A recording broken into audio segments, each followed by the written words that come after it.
February 20. Today, ang aking babaeng anak ay mag-birthday.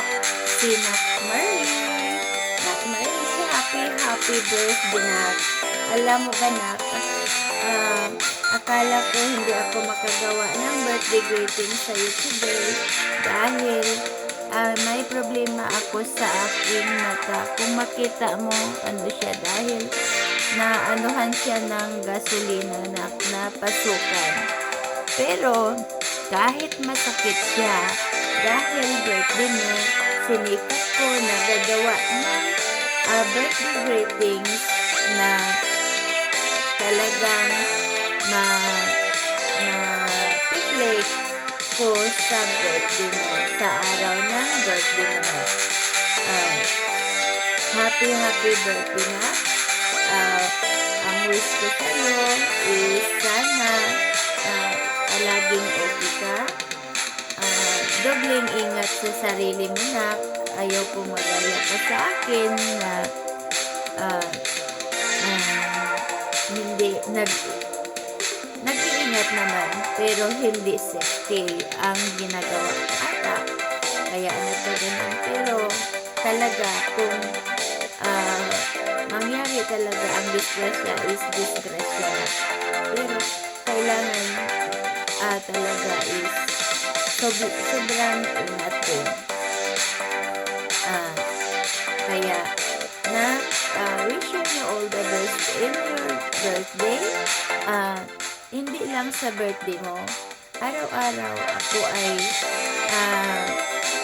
nanalangin kay Lord na protektahan ka, kayo ni baby, at kayo laki ng mga anak. Kaya pasensya na yung birthday greetings ko sa'yo today ay si Mami ay hindi nakamiti. Pinipilit na mamiti. Pero talagang iba yung ni Mami today. Sa ngayon na gumagawa ako ng birthday greetings mo dahil hindi ako comfortable sa aking mata. Kaya happy birthday to you. Wishing you all the best in your life. Yan lang ang aking hinihiling kay Lord na sana talaga sana protektahan ka ni Lord at sana pasensya kasi talaga sana bigyan ka ng magandang kalusugan at i-guide ka niya palagi at i-guide ka niya palagi dahil yan ang importante, yung health natin ang pinaka-importante sa lahat. Happy birthday na! Kaya happy lang. Happy lang tayo sa life habang tayo ay buhay. And ko talaga is sana i-bless ka pa ni Lord. At pasensya na alam ko na minsan nahihirapan ka na kay Mami dahil si Mami is palautos na sa'yo dito sa ating YT. Kaya pasensya na.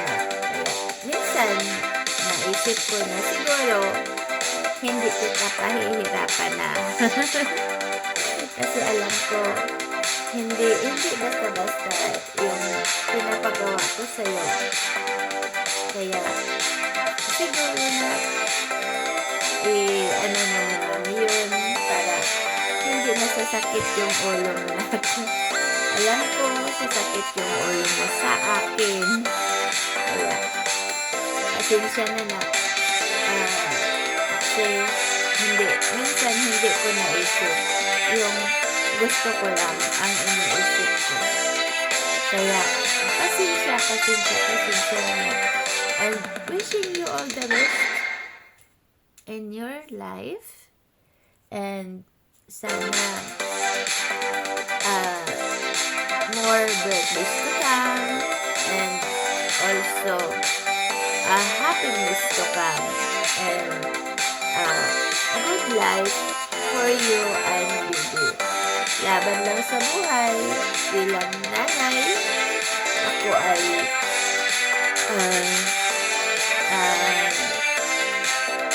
nag-pray lagi kay Lord na sana ano kanya, yung i-help kanya, i-guide kanya, lalo na para kay Bibi Alexa, kasi gusto ko na kayong mag-ina is parang nanay, kaibigan, at syempre magkapatid. Kasi maganda ang banding na sa magnanay na nandyan na walang ano lang talaga. At swerte ka kasi kasama mo si Bibi, kaya iingatan mo si Bibi na at palakihin mo siyang lalo na mabait na bata hanggat sa paglaki niya. Kasi ako, alam mo na, may edad na ako, at saka minsan hindi natin alam kung hanggang kailan lang yung buhay natin. Kaya sana masubaybayan ko si Bibi, pero ang hirap na siguro hindi na ako aabot sa kanyang 18. Pero malay natin, at gusto ko lang is palagi din akong strong, ikaw, tayong lahat, dahil yan ang health is our wealth. Kaya happy birthday na. Ano nang pinagsasabi ni Mami dito, kasi hindi ako makakonsider kung anong sasabihin ko, dahil talagang umaano yung mata ko, sumasakit talaga. Kaya pasensya na ganito ang nangyari ng greetings ko sa iyong birthday. Ang importante si Mami ay may birthday greetings sa iyo na. Happy birthday, happy life lang. Sakit ang mata ay itabi dahil birthday ng aking anak na babae. Happy birthday to you na. Happy birthday, Nak Marley. I love you, Nak. And I love you, baby. I love you so much, Nak. And thank you for everything, for your love and support kay Mami. Love you, Nak. And thank you, everyone. Happy birthday to you. Happy birthday